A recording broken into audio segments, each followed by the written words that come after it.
Thank you very much, Mr. Speaker. I had a lot of prepared remarks because I thought today was a budget address and not a college course and a lecture. But I'm a numbers guy, and I think numbers are important when we're talking about a budget. So let me start off my unprepared remarks so the General Assembly will know what the governor is proposing. Because in his 60 minutes or so, he never mentioned that he was proposing a $33.29 billion budget for 2016-17. In addition to that, the governor is suggesting that the budget that was never voted upon, never agreed upon, worked on, as he suggested, but as these issues fell apart based upon votes taken in the Senate, votes taken in the House, 30.8 did not exist, but he insists that's still a real number. In order to try to fix what the governor did by his blue line vetoes of a budget, and that's what we're here to talk about today, a budget, we're going to need about $7.4 billion in supplementals for this current fiscal year. Numbers, budgets. For those that like to know, it's a 5.8% increase for 2015-16 and a 7.9% increase for 2016-17. Over a 13% increase in a 2-year period. How do you pay for that? I didn't hear that today. Did any of you? $2.7 billion in new taxes. $893 million for the current year. $2.7 billion for 16-17. Personal income tax will be raised to 3.4% retroactive back to January 1 of 2016. This is an 11% increase. What was the increase our senior citizens received this year in the Social Security benefits? Zero. Sales tax, we're going to see increases on cable television, theater tickets, digital downloads will all be subject to our sales tax. Bank shares tax, increase. All tobacco products, up 40% at the wholesale level. I'm only telling you this is because this is what the governor proposed and did not tell us today in a budget address.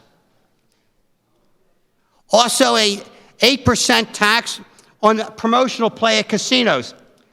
Now, I voted for the casino bill, the gaming bill, and I support gaming, okay? Something I did not know. However, something like 20% of all gaming revenue comes from promotional plays, okay? And I think it's something that, I learned today, but I learned from my staff.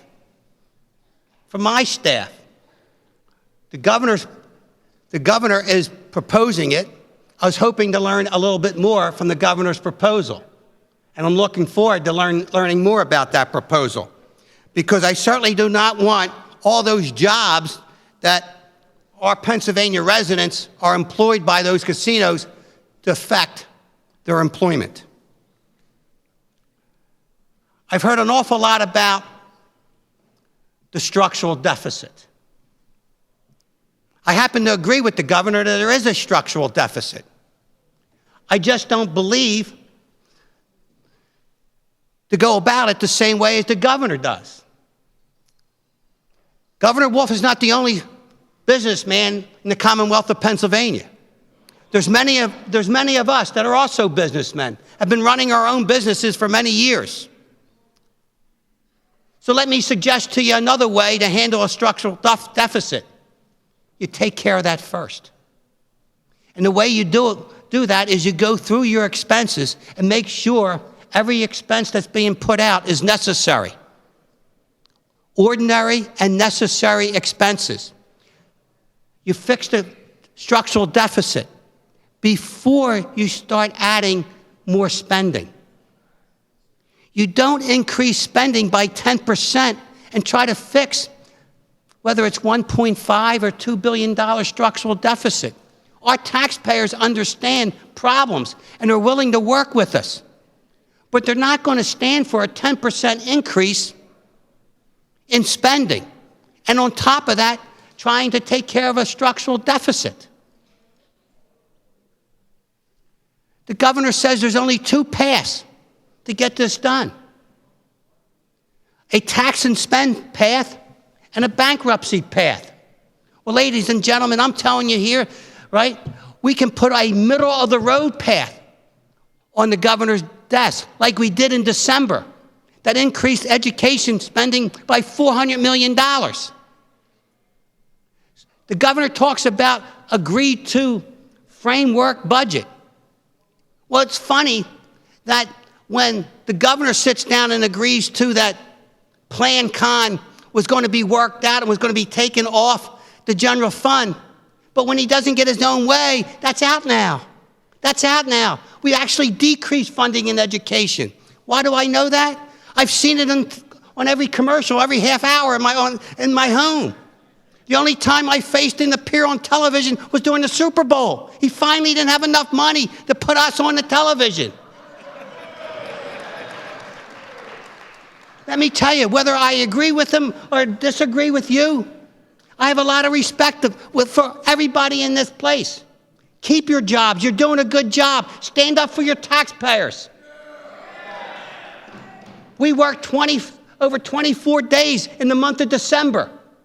We tried to get together, and we finally put a budget on the governor's desk. He's the one that vetoed it. He blue line basic education. He blue line corrections. Now we got to spend a half a month trying to correct that. I'm telling you, folks, start thinking for yourselves, and let's get 15, 16 done, and then we'll work on 16, 17 together. Thank you very much.